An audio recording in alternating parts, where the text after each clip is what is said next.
Des endeuillés heureux. Je reconnais que ce titre peut paraître choquant, surtout qu'Élisée et sa famille sont en plein deuil de sa maman. On a eu les cérémonies des obsèques hier. Les obsèques étaient très touchantes. Et tous ceux qui ont vécu cela le savent, perdre une maman laisse un grand vide, car elle fait partie intégrante de notre vie depuis le début, car c'est à partir d'elle que nous avons découvert la vie, qu'elle a toujours été là pour prendre soin de nous, pour nous encourager. Normalement, une maman est comme ça. Alors nous n'associons pas le mot deuil avec le mot heureux, ou le mot pleurs avec le mot heureux. Et pourtant, ce titre provient directement de paroles de Jésus. Des paroles qu'il a dites pour attirer notre attention sur une réalité qui dépasse même le deuil. Dans notre cheminement dans l'évangile de Matthieu, nous sommes arrivés à la deuxième béatitude. Alors on avait dit que béatitude vient du latin beati, qui veut dire heureux. Deuxième béatitude du sermon sur la montagne de Jésus. Et donc en Matthieu 5,4, il est dit « Heureux ceux qui pleurent, car ils seront consolés ». La version Darby, généralement plus littérale, dit « Bienheureux ceux qui mènent deuil, car c'est eux qui seront consolés ». Nous avons vu la dernière fois dans quel cadre se passe cette annonce de Jésus. Et si vous avez manqué l'exposition de cette première béatitude, je vous invite à aller sur la page YouTube de l'Église, le culte du 3 juillet, ou sur ma page YouTube, dans laquelle je poste toutes ces séries de messages. Je rappelle juste quelques éléments directement liés à notre verset d'aujourd'hui. Tout d'abord que le mot « heureux » ou « bienheureux », qu'on peut encore traduire par « prospère », parle de l'état des personnes dont il est question, de ce qu'elles sont. La version Parole de vie, dans la diapo suivante, fait donc bien de traduire cela par « Ils sont heureux, ceux qui pleurent, parce que Dieu les consolera ». Même si la promesse d'être consolés est au futur, ceux dont parle Jésus sont déjà heureux, même s'ils pleurent. Et pour comprendre cela, il faut absolument lire ce verset dans son contexte. Il n'est pas annoncé comme une vérité générale pour tous les êtres humains, car ce serait un non-sens. D'une manière générale, si on pleure, c'est qu'on n'est pas heureux. Si on peut être heureux malgré les pleurs, c'est qu'il y a autre chose de présent et qui est plus grand que cette affliction. Cette béatitude n'est pas détachée de ce que Matthieu a déjà annoncé. C'est avant tout aux disciples de Jésus, à ceux qui l'écoutent et qui le suivent, qu'elle s'adresse. Cette béatitude n'est pas isolée du reste de l'Évangile, mais elle s'insère dans le plan de Dieu pour le salut de ceux qui croient, un plan de Dieu qui est en train de s'accomplir avec la venue de Jésus, avec son enseignement et surtout avec son sacrifice à venir. Cette béatitude s'insère enfin dans un appel à la repentance, un changement d'attitude que Jésus a premièrement adressé avant d'annoncer ces béatitudes à ceux qui l'écoutent, à ceux qui le suivent, en faisant comprendre que la repentance est la seule réponse appropriée à la venue du royaume des cieux. Cette béatitude s'insère donc dans une histoire de Dieu qui est en mouvement. Il y a d'ailleurs une dimension dynamique dans ce mot « heureux », qui ressort bien dans la traduction de Chouraki, qui le traduit par « en marche les endeuillés, oui, ils seront réconfortés ». Cela montre que les personnes concernées par cette béatitude sont en marche vers une direction, que c'est un état présent mais qui participe à quelque chose de supérieur, déjà là, mais qui doit être pleinement révélé plus tard. Heureux ceux qui pleurent, qu'on pourrait dire encore heureux les malheureux. C'est donc présenté comme un paradoxe, n'est-ce pas? C'est ce qu'on appelle un oxymore, une figure de style qui réunit deux mots qui sont contradictoires, en apparence. Mais Jésus dit ainsi cela, de cette façon, pour bousculer, pour faire réfléchir.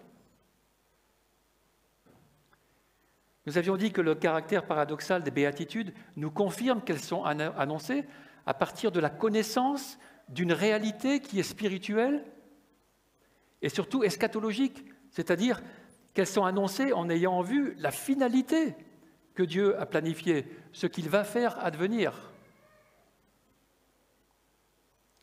C'est donc aussi et surtout en fonction de leur résultat, un résultat éternel, que ces béatitudes sont annoncées.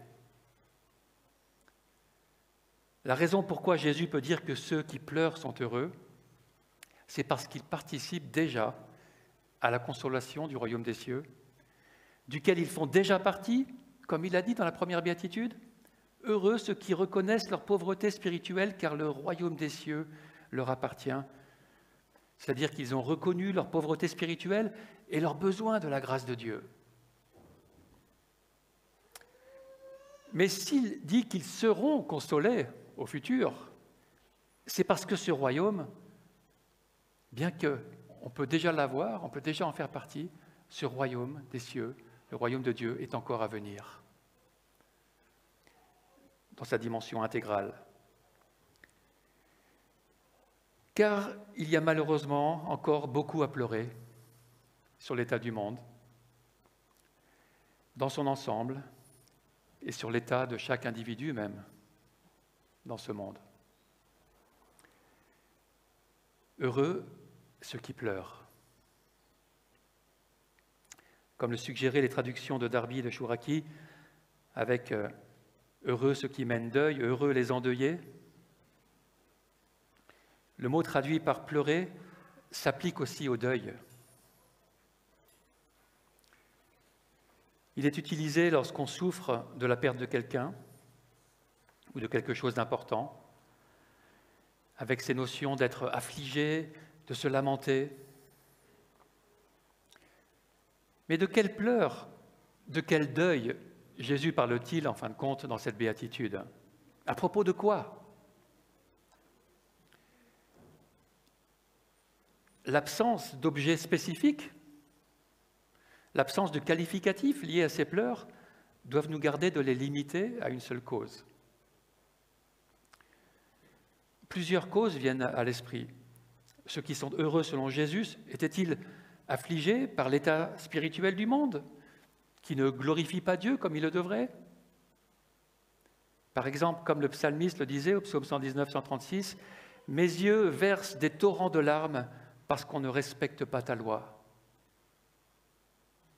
Ou comme Paul qui pleurait, ou qui allait pleurer, même mot que dans notre béatitude, sur l'état spirituel de l'église de Corinthe. Il dit ainsi en 2 Corinthiens 12, 21, « J'ai peur que je n'ai à pleurer, même mot, sur plusieurs de ceux qui ont péché précédemment et qui ne se sont pas détournés de l'impureté, de l'immoralité sexuelle et de la débauche auxquelles ils se sont livrés. » Les membres de cette église de Corinthe provenaient d'un environnement où la sainteté du mariage, selon la volonté de Dieu, était complètement bafouée. Ils avaient encore du chemin à faire, un chemin de prise de conscience et de croissance en sensibilité morale. Certains des auditeurs de Jésus se lamentaient-ils aussi de leurs propres péchés, en réalisant leur mauvaise attitude envers Dieu, envers leurs prochains? Ou Jésus s'adressait-il plus généralement à ceux qui pleuraient à cause de la souffrance, à cause des maladies, à cause de la mort? Jésus lui-même pleurera lors du deuil de Lazare, son ami. Ces auditeurs déploraient-ils encore la perte de leur liberté à cause de l'occupation du pays d'Israël par les Romains? On voit dans les prophètes que le peuple est appelé à réaliser que c'est son propre péché qui a conduit à l'invasion d'Israël par des peuples étrangers. Et le peuple est alors appelé à pleurer sur les ravages que son infidélité a provoqués sur le pays, sur Jérusalem, sur le premier temple détruit, sur leur témoignage de peuple de Dieu qui est bien abîmé. S'agissait-il de ceux qui souffrent ou qui souffriront de la persécution? C'est peut-être toutes ces choses ensemble que Jésus avait à la pensée. Nous avions déjà mentionné le texte d'Ésaïe 61, qui est un arrière-plan de l'œuvre de Jésus et des béatitudes, et ce texte annonçait plusieurs des éléments que nous voyons aujourd'hui. Nous lisons au verset 1 d'Ésaïe 61, un texte que Jésus reprendra pour lui-même pour sa mission. « L'Éternel m'a consacré par onction pour annoncer de bonnes nouvelles aux pauvres. Il m'a envoyé pour guérir ceux qui ont le cœur brisé, pour proclamer aux déportés la liberté, aux prisonniers la délivrance, pour proclamer une année de grâce de l'Éternel et un jour de vengeance de notre Dieu, pour consoler tous ceux qui sont dans le deuil, pour donner aux habitants de Sion en deuil une belle parure au lieu de la cendre, une huile de joie au lieu du deuil, un costume de louange au lieu d'un esprit abattu. » Voyez, ces trois mentions du deuil dans Ésaïe 61 sont dans le grec le même mot pour ceux qui pleurent dans notre béatitude, dans notre verset de Matthieu. Et le mot pour consoler est aussi le même dans les deux passages. Nous comprenons que les habitants de Sion, qui a un autre nom pour Jérusalem, sont le nouveau peuple que Dieu va se créer à travers la venue de Jésus. C'est la bonne nouvelle qu'apporte Jésus avec sa guérison, sa libération, sa délivrance, sa grâce, mais aussi le jugement à venir contre les injustices. C'est tout cela qui apporte déjà la consolation à ceux qui pleurent. Ce sont ceux qui aspirent à ce que Dieu fait en Jésus-Christ qui seront consolés. Ce sont ceux qui aspirent au règne de Dieu qui connaîtront sa consolation. Seront consolés ceux qui cherchent en Dieu leur consolation à travers Jésus. L'évangile de Luc apporte un autre éclairage à cette béatitude de Jésus et il la formule un peu différemment. Il dit en chapitre 6, verset 21, à la place de « Heureux ceux qui pleurent car ils seront consolés », « Heureux vous qui pleurez maintenant, car vous rirez. » Il utilise un autre mot pour pleurer, un synonyme, qui est plus directement lié aux larmes. Et à la place de consolation, il parle de rire. Le rire est opposé aux pleurs, ici, comme la consolation est opposée au deuil dans Matthieu. Mais quelques versets plus loin, Luc annonce aussi un malheur qui fait parallèle avec les heureux. Et on voit que nous sommes bien dans la même béatitude. Il dit, chapitre 6, verset 25, « Malheur à vous qui riez maintenant, car vous serez dans le deuil et dans les larmes. » Nous retrouvons notre mot de deuil. Ceux qui rient maintenant, avec parfois le sens de se moquer, lorsqu'il faudrait se lamenter de la situation de l'humanité, pleureront de leur sort lorsque le jugement divin arrivera. Dieu va opérer un renversement. Ceux qui sont affligés aujourd'hui seront consolés, et ceux qui s'en moquent aujourd'hui, qui se moquent peut-être parfois des affligés eux-mêmes, ne s'en moqueront plus le jour venu, et ils réaliseront leur immense perte. C'est pourquoi ils seront dans le deuil. D'où l'importance d'envisager la vie d'aujourd'hui avec la perspective de Dieu. Nous retrouvons ce deuil à venir de ceux qui n'ont que faire de Dieu maintenant dans le jugement imagé de Babylone dans l'Apocalypse, et nous lisons au chapitre 18, verset 7, « Donnez-lui, donc à Babylone, autant de tourments et de deuil qu'elle a fait la fière et s'est plongée dans le luxe. Parce qu'elle dit dans son cœur, « Je siège en reine, je ne suis pas veuve et jamais je ne verrai le deuil. » Verset 8, « À cause de cela, en un seul jour, les fléaux qui lui sont réservés s'abattront sur elle, la mort, le deuil, la famine, et elle sera réduite en cendres. En effet, il est puissant le Seigneur qui l'a jugée. » Verset 9, « Tous les rois de la terre qui se sont livrés avec elle à la prostitution et au luxe pleureront et se lamenteront à cause d'elle quand ils verront la fumée de la ville incendiée. Ils se tiendront à distance par crainte de son tourment et ils diront « Malheur, malheur, la grande ville, Babylone, la ville puissante ! En une seule heure, ton jugement est venu. » Les marchands de la terre pleurent aussi et sont dans le deuil à cause d'elle, parce que plus personne n'achète leur cargaison. C'est tout ce qui leur importe. Alors, c'est bien sûr pas le commerce en lui-même qui est jugé dans ce passage, mais c'est la façon dont il est fait. Avec injustice, avec un grand égoïsme, jusqu'à avoir un luxe démesuré, alors qu'une grande partie est dans la souffrance et dans le manque. Et puis aussi une corruption morale et spirituelle, qui est définie par ce mot prostitution, qui peut s'appeler autant au domaine moral qu'au domaine spirituel. Par contre, quelques versets plus loin, nous lisons au verset 20, concernant ceux qui pleurent aujourd'hui, « Ciel, réjouis-toi à cause d'elle, et vous les saints », c'est-à-dire tous ceux qui ont intégré le peuple de Dieu en plaçant leur foi en Jésus-Christ. Les apôtres et les prophètes, réjouissez-vous aussi, car Dieu vous a fait justice en la jugeant. Et oui, la justice de Dieu fait partie de la consolation. Parce que quelque part, on aspire tous après une vraie justice. Et elle viendra. La question qu'on peut se poser maintenant, c'est de quel côté sommes-nous ?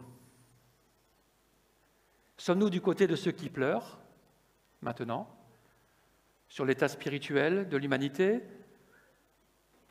nous y compris ? Ou sommes-nous du côté de ceux qui rient, de ceux qui se moquent ?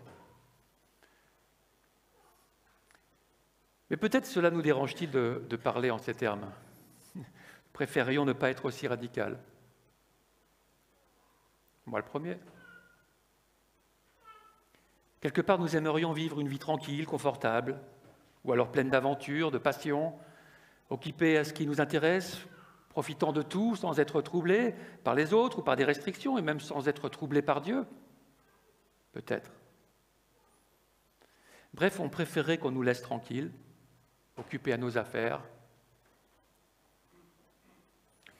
Et c'est là que nous pouvons faire confiance à Jésus, pour nous ramener à l'essentiel, pour nous sortir de nos illusions et de notre vue étriquée.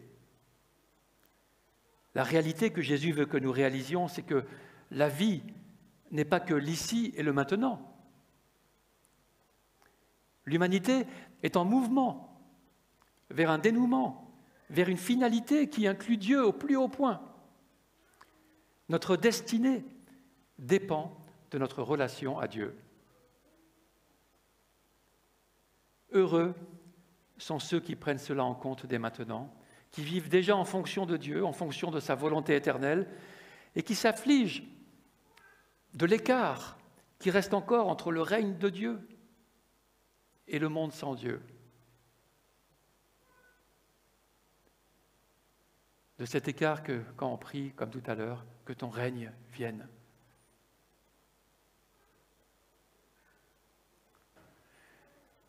Notre vie sert en quelque sorte de tri pour l'avenir.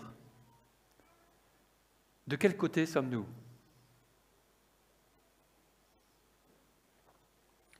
La réussite dans cette vie peut avoir une apparence trompeuse.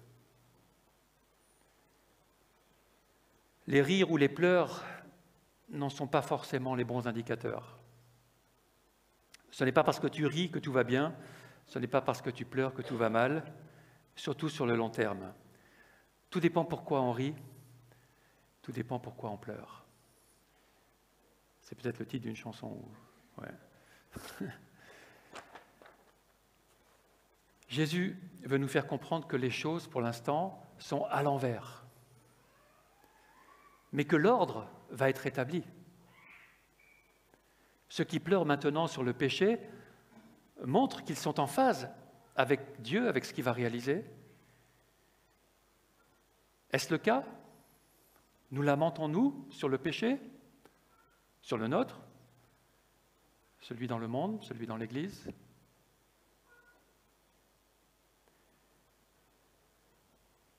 Et oui, parce que cela commence par pleurer sur le péché dans notre vie et dans l'Église, comme nous exhortent Jacques et Paul à le faire dans leurs lettres. Il y avait Pierre aussi, un passage qui me vient maintenant à l'esprit, qui disait « C'est par la maison de Dieu que va commencer le jugement. » Parce que plus éclairé. Et Jacques dit un 8 au chapitre 4, verset 8, en utilisant les mêmes mots de deuil, de larmes, de rire, « Nettoyez vos mains, pécheurs. Purifiez votre cœur, homme partagé. Ayez conscience de votre misère. Soyez dans le deuil et dans les larmes. Que votre rire se change en deuil et votre joie en tristesse. » Paul utilise aussi ce mot de deuil concernant le péché, auquel nous avons fait allusion tout à l'heure dans l'église de Corinthe, en 1 Corinthiens 5, 1. « Il y a de l'immoralité sexuelle parmi vous. » Il dit dans l'église de Corinthe. « Et vous êtes enflés d'orgueil. Vous auriez dû plutôt prendre le deuil. » Ce n'est que lorsque nous prenons conscience de la gravité du péché qu'il devient un deuil pour nous, une perte, une prise de conscience. Lorsque nous réalisons que le péché nous écarte du Dieu de la vie, du Dieu saint, du Dieu d'amour, et que nous sommes donc sur une voie qui mène pas avec lui et donc à la mort, à une séparation éternelle, à une perte éternelle. Avec Jésus qui dit « Malheur à vous qui riez maintenant », et Jacques qui dit que votre rire se change en deuil, on peut se poser la question, est-il donc mauvais de rire? On serait tous coupables si c'était le cas. En fin de compte, ça dépend. Il faut d'abord remarquer, et ça peut surprendre, en tout cas ça m'a surpris, qu'on ne voit pas Jésus rire dans les évangiles.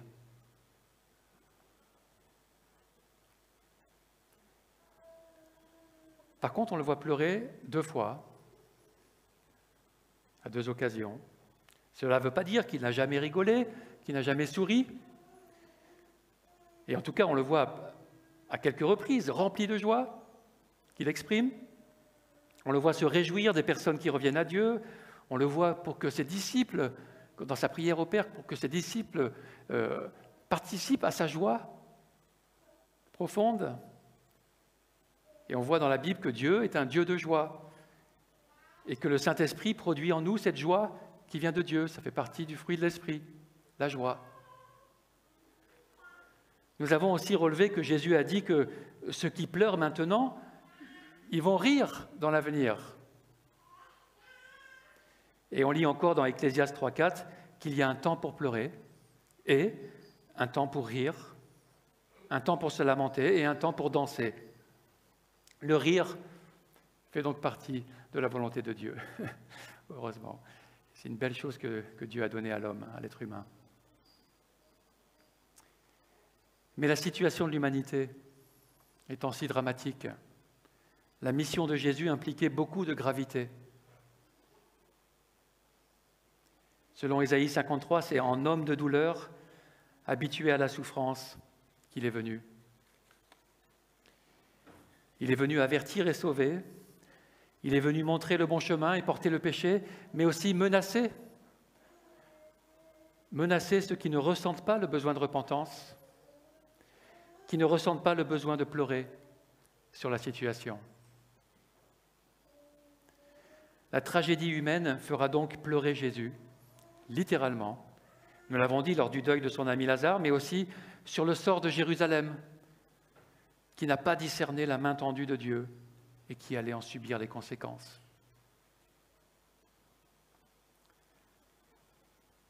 Maintenant, si Jésus a été affligé et dans le deuil, il a toujours trouvé consolation en son Père et par le Saint-Esprit, car Dieu est un Dieu qui console. Consoler vient d'un mot composé qui veut littéralement dire « appeler auprès d'eux ». C'est un mot qui n'est pas toujours facile à traduire et qui dépend du contexte. Normalement, il y a une diapo pour ça. Voilà. Ça dépend du contexte. Et dans le reste de l'évangile de Matthieu, ce mot prend plutôt le sens de prier, de supplier, d'exhorter. Et ici, dans notre béatitude, le sens de consolation lui est donné à cause du contexte de la souffrance. Comme au chapitre 2 de Matthieu, lorsque la ville dont Hérode a fait tuer les petits-enfants, cette ville ne veut pas être consolée, ce même mot. Et dans ce sens, on peut aussi traduire ce mot par encourager et réconforter.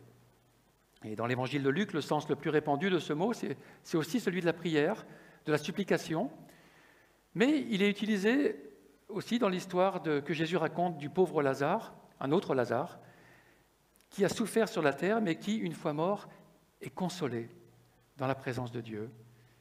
Alors que le riche, qui a vécu une vie joyeuse et brillante, sans tenir compte de Lazare, qui souffrait, eh bien lui se retrouve à souffrir le tourment après sa mort.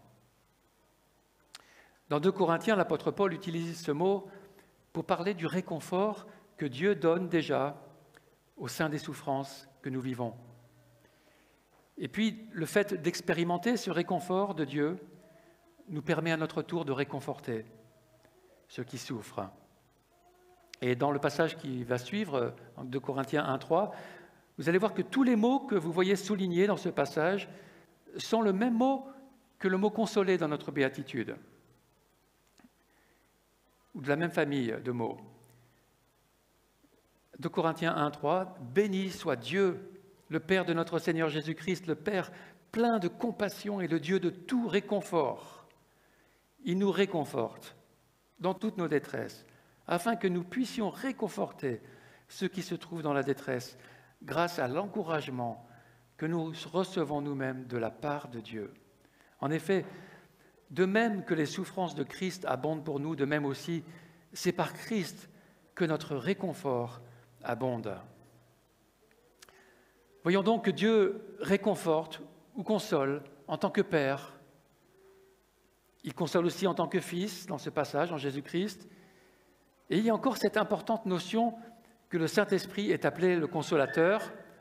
On l'a chanté tout à l'heure, Saint Consolateur, qui nous révèle le Père. C'est une variante du même mot.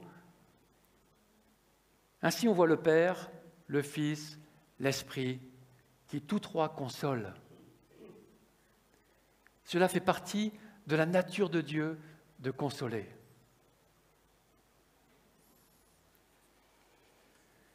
Dans l'Ancien Testament, et on arrive bientôt à la fin, ce mot « réconforter », « consoler », revient surtout dans les psaumes et dans Ésaïe.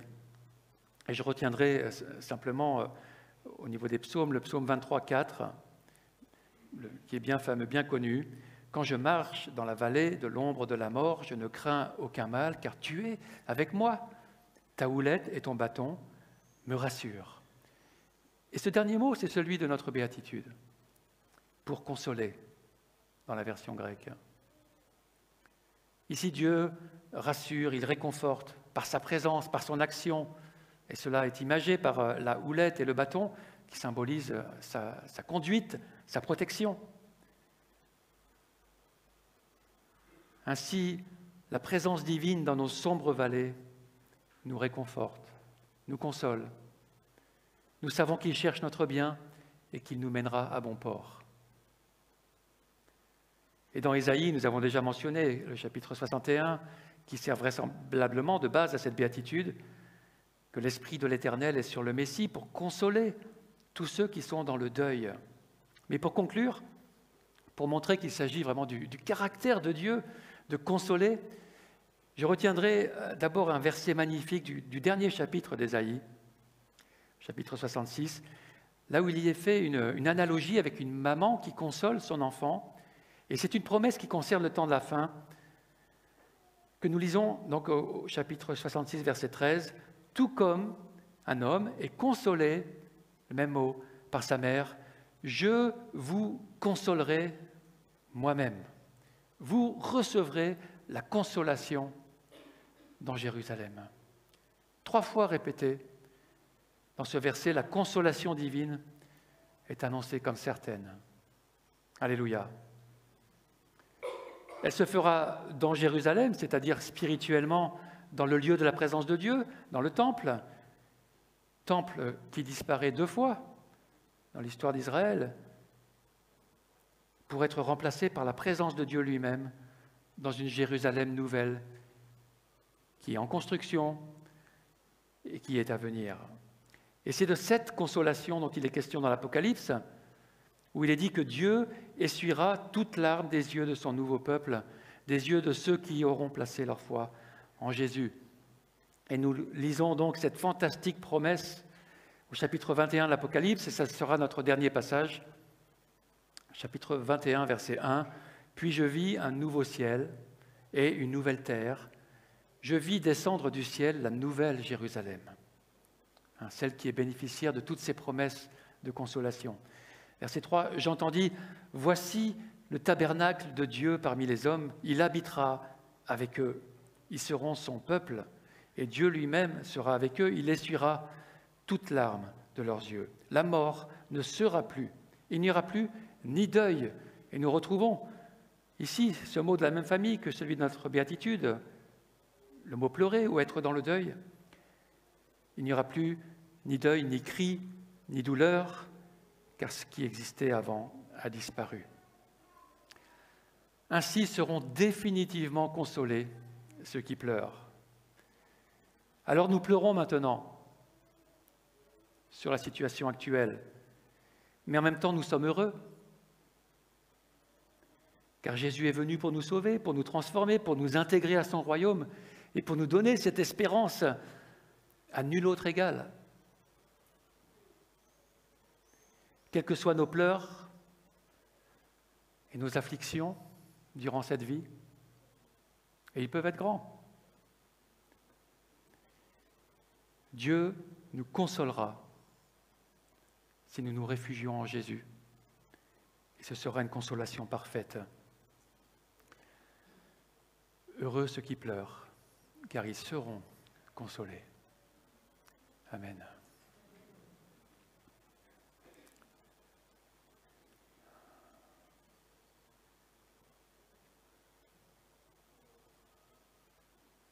Beaucoup de pleurs, Seigneur.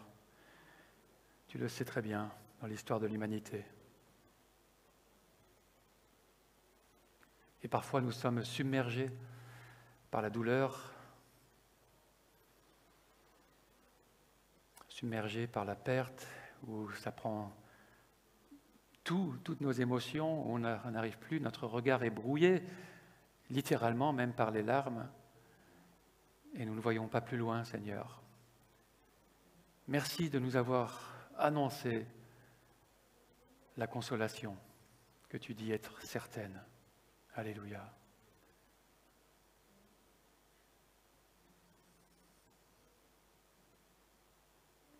Permets, Seigneur, que toute personne parmi nous ici soit déjà du bon côté, du côté de ceux qui pleurent, qui sont affligés, qui sont dans la repentance, parce que la situation n'est pas normale. Dirige par ton esprit, Seigneur, pour qu'il en soit ainsi, et nous te prions pour ce monde aveugle, qui court à sa perte. Seigneur, tu le sais, sans toi, il n'y a aucun espoir. Te prions cette grâce pour le plus grand nombre, qu'il soit sauvé, puisse connaître le salut en Jésus-Christ. Amen.